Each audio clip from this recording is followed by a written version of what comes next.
The stinging sting of fluorescent lights burning through my eyes and the taste of metal on my tongue jolted me awake. My head ached, and for a brief minute, I didn't know where I was or how I got there. My nostrils were overwhelmed with the scent of disinfectant, which was verified by the distant beeps of machines. I was in a medical facility, driving home late from work, fatigued but excited to surprise Jessica, was the last thing I remembered. I had gone to that little Italian restaurant downtown and picked up her favorite pasta. In a spontaneous gesture, I also got flowers for her, something we hadn't done for one another in years. I never made it home, but I wanted to remind her of ourselves, the lighter version of us. My body felt like lead when I woke. Before I could say anything, a nurse stood at my bedside, her face too deliberately neutral to be consoling. She leaned closer and whispered, "You're in the intensive care unit. You were involved in an accident." A pair of headlights darting into my lane, a startling impact, and then nothing came to me as the phrase whirled in my hazy brain. The nurse asked me standard questions like my name and birthday. I tried to process everything for a day before she said something that stopped me cold. "Your wife has been here," she said, checking my chart. "She stepped out with another man, but they will return shortly." The nurse must have seen my bewilderment because she immediately added, "I think he's a close friend. After the collision, he claimed to have assisted in getting you in." Something worse than the physical pain caused my chest to constrict. Before I could even fully comprehend it, I felt betrayed. Why? I didn't know anyone who would claim to be her close friend, at least not close enough to be here in my place, standing by Jessica's side as I lay broken in a hospital bed. She was there when the door opened a few moments later. In a sharp blazer and high heels that made a distinct sound against the tiled floor, Jessica looked stunning as usual. The relief in her eyes felt forced, but her expression brightened as she saw me awake. A man I didn't know followed her. His presence demanded attention. He was tall and broad-shouldered. His smile seemed a bit too lighthearted for the seriousness of the occasion, and his shirt was undone at the collar. "You're awake, my God!" Jessica yelled and hurried over to me. With a tight but strange touch, as if she were trying too hard to express emotion, she took hold of my hand. Before I could reply, she pointed to the man behind her. "It's Eric," she said, her voice too bright. "He assisted in getting you to the hospital after witnessing the accident." Eric moved forward, grinning tightly and nodding. "I'm glad you're all right, dude. The weather was awful." I gazed at him while my mind worked nonstop to piece it all together. "You witnessed the accident?" My voice felt like sandpaper as I asked. "Yeah," Eric responded with ease, his hands pushed into his pockets. "Right time, right place. I was fortunate to be present." He stated in a way that made my skin crawl. His tone lacked warmth and genuine care, and Jessica's body language was completely off. She stood a bit too near to him, her arm touching his as she fidgeted uneasily. There was more to the narrative, my instinct told me, but I wasn't strong enough to pursue it yet. "Thank you," I muttered, examining his face with narrowed eyes. He did not appear to have been involved in a chance mishap. He appeared to be involved. Jessica jumped, a little too loudly, in her voice. "Eric was outstanding. He followed us here and remained with you until the ambulance came. He deserves your gratitude."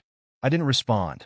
I was too preoccupied to notice how her hand hovered over his arm for an excessive amount of time.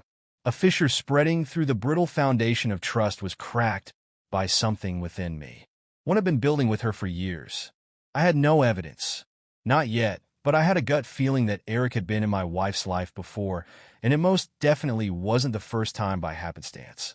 Not merely the agony in my chest caused my pulse to increase. I had to know the answers quickly. This mishap seemed more like the prelude to something far more sinister than a chance accident. Eric was quick to leave. He left with a pat on Jessica's shoulder that infuriated me, claiming that he had to check in at work. As he vanished through the door, I kept a tight eye on her. Her eyes followed him for a split second too long before turning back to face me, her face taking on an expression I could only characterize as practiced worry. "Babe, how are you feeling?" she inquired as she smoothed the hospital blanket's fictitious wrinkles. I didn't pay attention to the inquiry. "How did you get to know him?" My voice asked, steady. Jessica's eyes widened a little, but not enough to match the tempest that was gathering inside me. Who? Eric? He was present during the accident, as I mentioned. She chuckled nervously. He almost saved your life. My life was saved by the interrogation. What? I pressed, maintaining eye contact with her. So what exactly was he? Going by. She responded immediately, a moment of defensiveness. Indeed. Liam, what are you trying to say? That I somehow had you in the intensive care unit. God, can you hear yourself at this moment? Her lips tightened into a narrow line as she folded her arms. Traditional. Jessica's favorite tactic when she felt trapped was to change the narrative so that I appeared to be the irrational one. This time I didn't fall for the trick. That's not what I said, but I answered coolly. Under the blankets, my hands tensed. But isn't that funny? How did Eric know you were coming here? Was your number with him? Was your name known to him? Just a moment. She lost her mask. Something was revealed when her face faltered just enough. Guilt and fear. Perhaps he must have heard it from both paramedics. She spoke too hastily. Why do you act so strangely about this? What are you acting like? The man did something excellent. I interrupted her, sounding as though something wasn't right because it wasn't. This doesn't make sense, Jessica. She threw her hands in the air and her nostrils flared. What do you know? I'm trying to take care of you. And this is the gratitude I receive. Feel free to believe whatever crazy conspiracy theory you want. Her heels echoed sharply down the hallway as she bounded out of the room. My chest heaved as I watched her leave, not from the physical strain, but rather from the knowledge that she wasn't merely lying. She was terrible at concealing stuff. By themselves, I reviewed the information in my head in the antiseptic ICU silence. Eric's presence wasn't coincidental. Everything about Jessica's defense of him and her avoidance of my inquiries screamed wrong. And then there was the accident itself. It had been so violent and abrupt, but as I mentally relived it, a terrifying thought began to creep in. Could it not have been an accident? I shook my head in an attempt to reject the notion. It was too absurd, too unrealistic.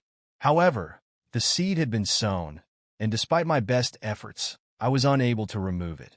An hour later, the nurse arrived to check my vitals. I wasn't in the mood for small conversation, but she was kind and even talkative. I didn't respond until she said something that made my stomach turn. Your wife paid close attention, as did her buddy, she said nonchalantly while adjusting the foreline. Because he didn't want her to be alone, he was the one who insisted on accompanying you in the ambulance. The word struck me like a freight train. I'd ridden with Eric. He had therefore been there previously. Jessica. Not only had he assisted in getting me to the hospital, but how and why had he been at the scene from the beginning? I picked up my phone from the bedside table after waiting for the nurse to leave. Unlocking it with shaking hands, I combed through call records and texts for any hint that would help me piece everything together. That's when I noticed it. Something I must have started drafting before the accident, but hadn't sent. An unsent draft of a text. I noticed your texts. What on earth is he? Jessica was the recipient of the communication. My blood froze. It was there, looking back at me like a ghost, even though I couldn't recall writing it. Whatever I had learned prior to the collision was sufficient to force me to confront her and force her to tell me a lie. I was now at a disadvantage because my body was bruised and my memory was fuzzy. However, one thing was evident. There was more to this than infidelity. This was darker and larger. I vowed to myself that I would find out no matter what, even though I wasn't sure how far the treachery went. In the intensive care unit, the hours passed slowly, each moment weighed down by the weight of unresolved questions. Jessica never returned. I knew better than to believe a nurse who whispered something about her going outside to get some fresh air. She wasn't the kind of person who needed fresh air to decompress. Jessica stayed out of trouble when there were too many lies. My thinking was clearer than it had been since waking up, yet the hospital room still felt oppressive. I was plagued by that unsent text. What on earth is he? How did I find out about Eric prior to the accident? What had I witnessed? The exit was buried in the recollection of that night, and my brain was in a daze. I forced myself to walk backward, step by step, while closing my eyes. The pasta, the flowers. I left later than normal because my office had been a madhouse, and the commute home had me arriving late, at 9 p.m. As I reenacted the scenario, a piece of something vivid and piercing pierced the fog of Jessica's automobile. Outside a location, it had been parked. It was out of place, the Silver Crest Hotel. Like another collision, the realization struck me. I remembered the details. The trauma had buried it in my brain. Her distinctive red coupe sat in the parking lot of the motel I had passed by. I initially persuaded myself it was a coincidence, possibly a meeting at work. Perhaps she was meeting Amanda, but the hotel was a business-class establishment where nobody went to eat dinner. This made me tense. I recalled attempting to calm myself as I got out of the car after pulling into the lot with my heart racing. Then I caught sight of them. Jessica in her trademark beige coat, heading for the side exit with Eric. Not just any man either. As if she were his own, he guided her with his hand on the small of her back. They were too near each other. Something made her laugh. She hadn't laughed with me in months, but he said it. Then something clicked. I had already begun typing the text. I noticed your texts. What on earth is he? But in my haste to pursue them, I dropped my phone. Without answers, I couldn't let them go. The next section was hazy. As I followed their automobile, I recalled the rush of adrenaline and the ear-popping sensation. The main roadways were avoided by them. As if they were aware that someone may be observing, they swerved down side streets. It was more than a simple affair. Their movements had a deliberate quality, as if they were concealing more than just a passing relationship. Then there was the accident. When I saw another car's headlights, my heart fell. An SUV driven by Eric swerved into my lane. It was no coincidence. Had he not seen that I was following them? He was aware of how close I was to putting it all together. I had been run off the road by the scoundrel. A surge of anger and nausea whirled through me. They were the reason I had nearly perished. Due to her, she now had the gall to sit next to my bed and tell me a falsehood about Eric's identity and the reason he was there. I had to be careful. I remained weak and in the hospital. They believed I had no idea or that I had forgotten. But before I could come up with a plan, I had enough bits of information to begin playing the game the way I wanted to. On the table next to me, my phone buzzed. Jessica's message. I apologize for leaving so abruptly earlier. He'll be back to check on you, says Eric. All of this has been made so much easier by him. We'll return shortly once I get a coffee. The gall of her, Eric replies, adding that he will return.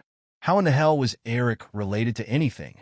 Why was he making decisions about my recuperation while looming over my wife? My fingers clamped down on the phone until my knuckles were white and my jaws tightened. Although I wanted to contact her and yell at her to give me answers, I restrained myself. She was expecting that. They both anticipated that. While I lay here defenseless, Jessica and Eric believed they had the upper hand and could steer the story. I had to be more intelligent. Let them hang themselves with their lies. I had to wait. I took advantage of the nurse's repeated request to see if I needed anything. Have you received my discharge documents yet? I inquired, trying to speak in an impartial tone. She scowled. You appear to be stable based on the chart, but the doctor wanted to keep an eye on you one more night. Are you eager to get out? All I have to do is go home. Quickly, I responded, I'll sleep better there.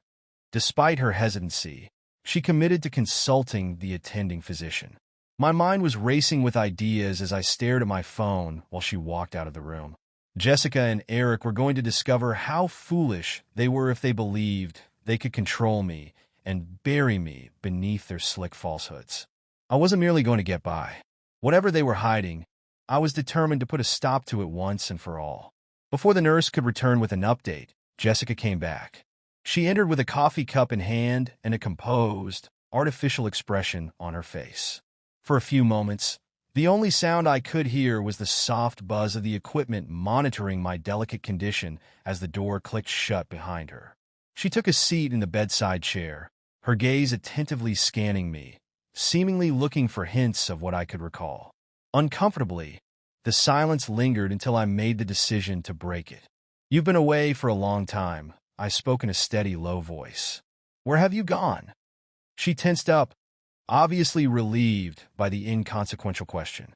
Oh, I simply wanted some coffee and air, she replied, holding out the coffee cup as if it were evidence of her alibi. I nodded, not willing to let her control the conversation, allowing the silence to return. She had already slipped once in the hotel parking lot, and she would do it again. All I had to do was wait. "So, Eric," I remarked, observing her casually. Her reaction and a somewhat tighter grip on the coffee cup revealed the irony of his involvement. "Do the two of you collaborate in any way?" The sound of Jessica's laughter was too piercing, too quick. "No, of course not. He was just there when the accident occurred, as I mentioned. To be honest, you ought to thank him. Who knows what would have happened if he hadn't been present?" I nodded slowly.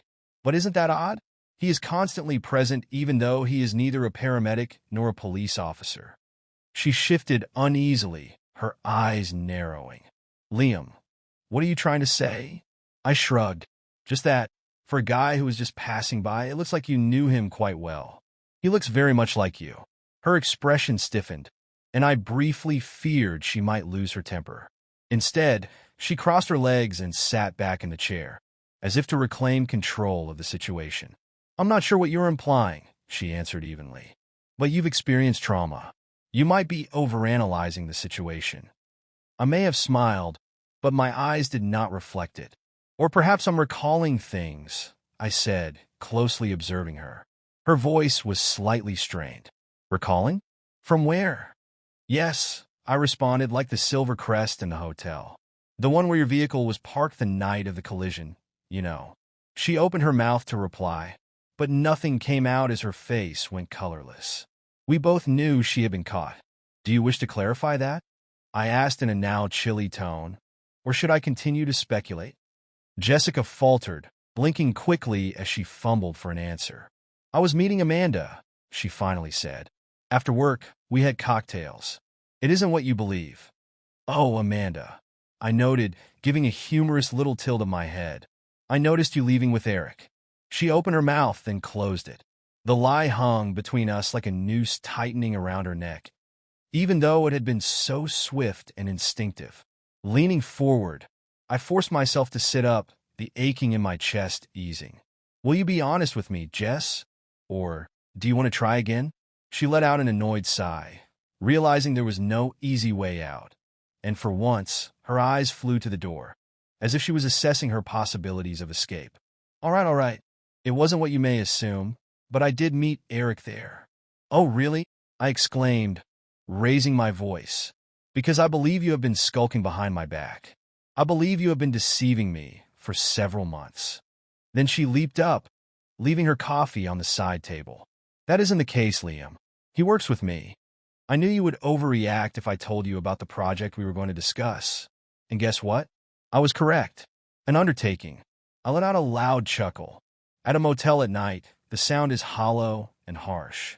Are you even able to hear yourself?" Anger twisted Jessica's face. "Give me a break, please. You've always been suspicious and constantly tried to find fault with me. Perhaps I wouldn't have to if you weren't so preoccupied with working late and neglecting me." She halted herself. She didn't have to leave her remarks hanging in the air like a loaded rifle. "Jessica, what?" With a violent edge, I demanded in my voice. Her eyes were burning with defiance as she slammed her mouth tight, but it was too late. I already had all the confirmation I required from her slip. "Yes," I replied, lowering my voice to a lethal silence. "I had that thought." She didn't answer. Rather, she snatched up her purse and rushed to the door. "Right now, I'm not doing this with you." She lost her temper. "Rest is what you need, not another episode of your paranoid outbursts." She slammed the door behind her, leaving me alone, myself. My heart was racing once more, a mixture of rage and validation. She believed that she could leave and that I would swallow the story like I always did, but this time was different. She had misjudged me. The hush in the room was overwhelming as soon as the door behind Jessica slammed. Not simply from the confrontation, but also from the realization that I was finally tugging at the correct strand she had broken. My body was vibrating. She hadn't explicitly disputed it. Like a serpent cornered and ready to attack, she had shifted the responsibility to me. However, that slip, that one moment of rage when she nearly vented, was all I needed to know that something more serious than adultery was simmering here, and I was going to uncover it. My fingers were shaking from exhilaration, not weakness, as I reached for my phone. I was unsure about where to begin, but my gut urged me to start from the beginning. Who was he truly? Eric? What did he have to do with Jessica? The slow Wi-Fi at the hospital didn't matter. After a brief search, several dozen LinkedIn accounts and hazy mentions of Eric Morgan were found. None of them caught my attention, but then I recalled what the nurse had said. Eric had stayed with me in the ambulance earlier. He was mentioned in the incident report. Despite the anger that was building inside of me, I tried to speak calmly when I called the hospital's registration desk. "Hello, I'm Liam Carter," I said. "The man in room 309. I recently had an accident, and I need to verify a few things for my insurance. Could you put me in touch with the person who manages patient transport records?" After some hesitation, the receptionist moved me to an administrative person. I told the story again, being careful to seem composed and professional, as though checking a box was more important than discovering the truth. The voice on the other end finally came back after waiting for a few minutes. "The report is available here. Your contact in case of emergency, Eric Morgan, was the man who stayed with you during transfer, and Jessica Carter was informed on the spot." I gripped the phone tighter. Does that explain his arrival at the scene? He apparently told the paramedics that he was the first person on the scene to observe the incident. In fact, when I first arrived on the scene, the words made me shiver. The crash had not merely happened to Eric. He had been there right away, as if he had been following me, or worse, had anticipated it. "Regards." Before I hung up, I forced a tight smile into my voice. I reclined in the rigid hospital bed. I couldn't get the concept out of my head, even though it was too ludicrous and frightening to be true. What if there was more to the crash than an accident? What if Eric had been present to ensure that I didn't pursue them further, or worse, to keep me quiet altogether?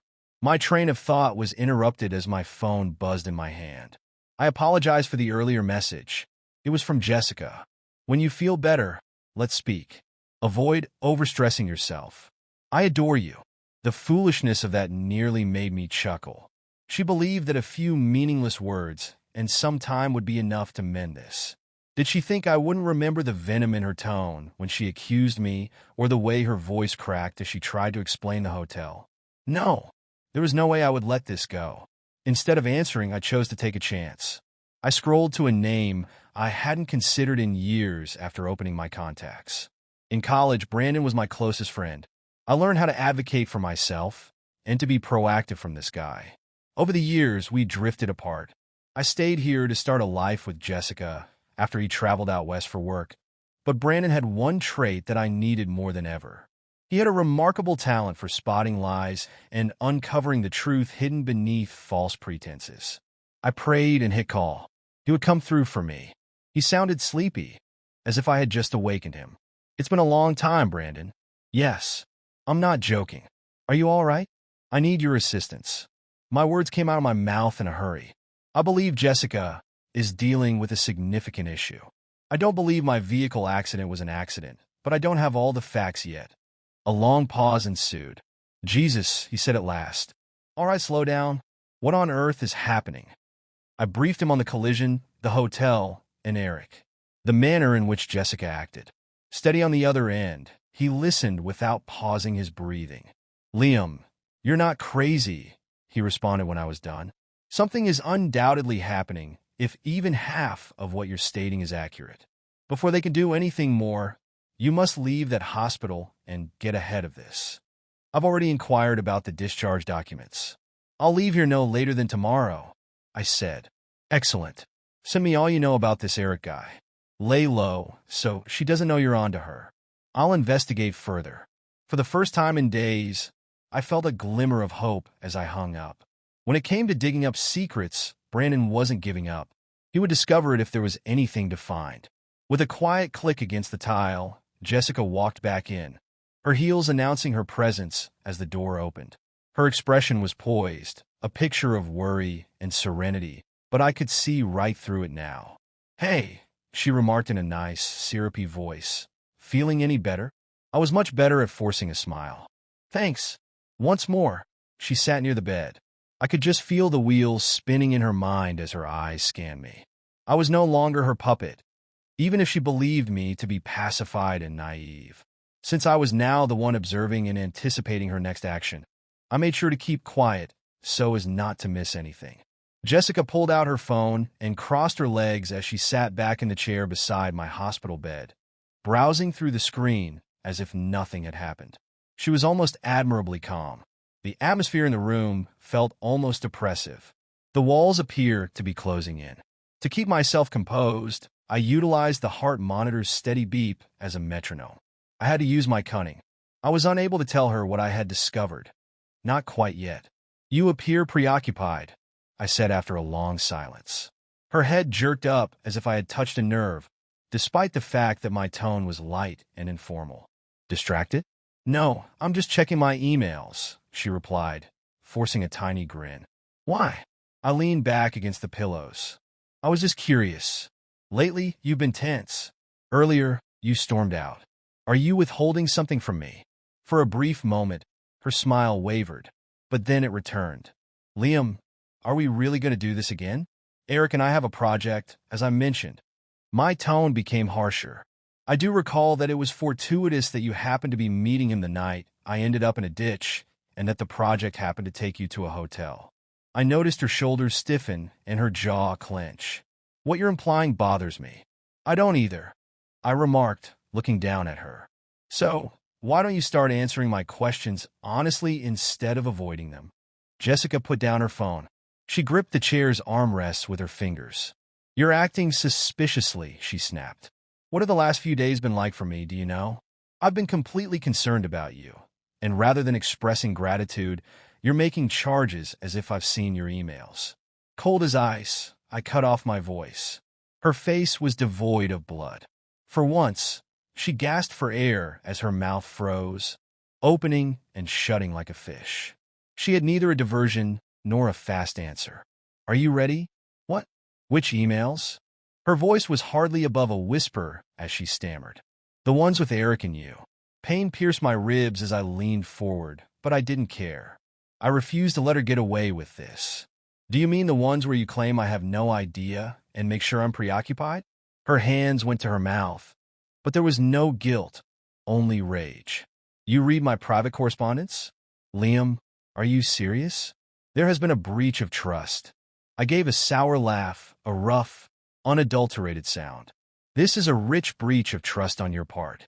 Her cheeks flushed with rage, and she leaped from her chair. "You don't know what you're discussing. This is becoming something because of you." "It isn't. Am I?" "From my vantage point, it appears that you and Eric have been secretly organizing something for weeks or months, which is why I lost my temper. That power of attorney document is forged, so why don't you explain it?"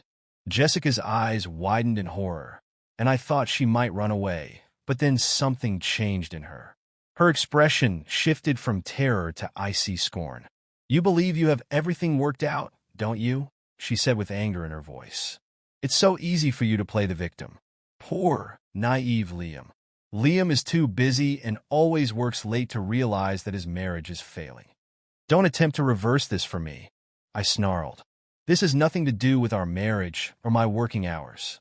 This is about you deceiving me, controlling me, and conspiring with Eric to keep me safe."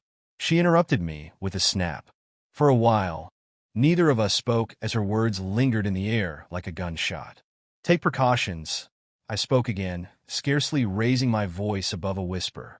"From what?" she asked. "From me." I noticed Jessica's hands shaking at her sides as her jaw tightened. Her expression said it all, even though she didn't respond. The floor seemed to have fallen out from under me. "Jessica, what on earth are you talking about?" She stiffly turned her shoulder away. "You wouldn't comprehend," she said silently. "You never give me a chance," I spoke in a harsh tone. She paused, her back to me, motionless. When she did say something, her tone was aloof and icy. "Eric and I have been collaborating on a significant project. You don't need to be aware of it." I raised my voice again. "Are you currently hearing yourself?" "Jessica, you are my wife, or at least you should be." Her eyes were flaming as she spun around. "Liam, do you want the truth?" "All right." I no longer wanted to be trapped in this existence. I didn't want to be your sidekick for the next 20 years as you work yourself into the ground. "So, yes, I did make arrangements with Eric. We were forced to. You didn't hear what I had to say. You didn't pay attention." The remarks were like a kick to the stomach. "What the heck?" You made the decision to discard me? Take my life and my money. A sour smirk curved her lips. You're quite dramatic. You weren't being tried to get rid of. We simply needed you to move aside. In the short term, her words briefly sank in, causing the room to spin. It hadn't been an accident when my automobile crashed. It had been planned by Jessica and Eric.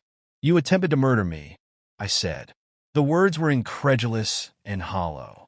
I could hardly recognize the harsh twist Jessica's face took on. Liam, you would be dead if we had wanted you dead. I gazed at her, feeling nothing but icy, unadulterated hate for the woman I had loved for years. What remained of our marriage and the life we had created together was no longer there.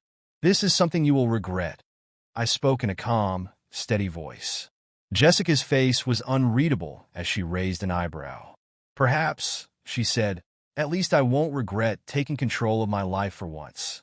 She then picked up her luggage and left the room, leaving me by myself with the remains of all I believed to be true. But this wasn't the end of it. By no means. A primordial energy rushed through me as soon as the door clicked shut behind Jessica, overpowering the weariness and chest agony. Her words kept repeating in my mind. Each one helped me focus better.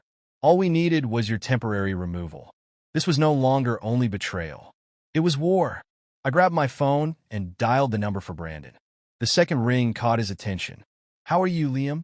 I need you to research Eric Morgan as much as you can. I spoke in a steady, low voice. Jessica recently acknowledged that they caused the collision. Although I don't yet have all the information, they intended to financially, legally, and possibly permanently remove me. Brandon muttered an expletive. Okay, I'm working on it. Any particular leads? A power of attorney is in place. Make a false document designating Jessica as the only one who can make decisions about anything. Investigate Eric first if I'm unable to do so. Everything, economics, family, and work. Think of it as finished.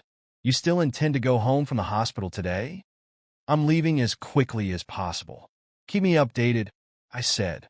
The exhilaration from knowing that I was finally regaining control made my hands shake as I hung up, not out of terror.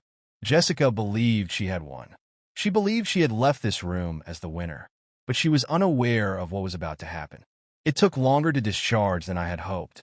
The nurse insisted on carefully going over each step, but I was busy assembling the pieces of Jessica's deception.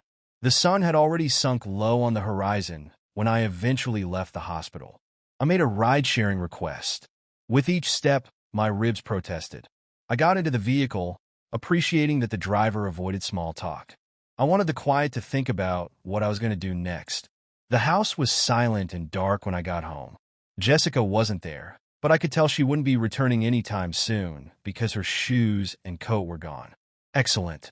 I went directly to her office after locking the door behind me. Jessica took great care to maintain order in her room.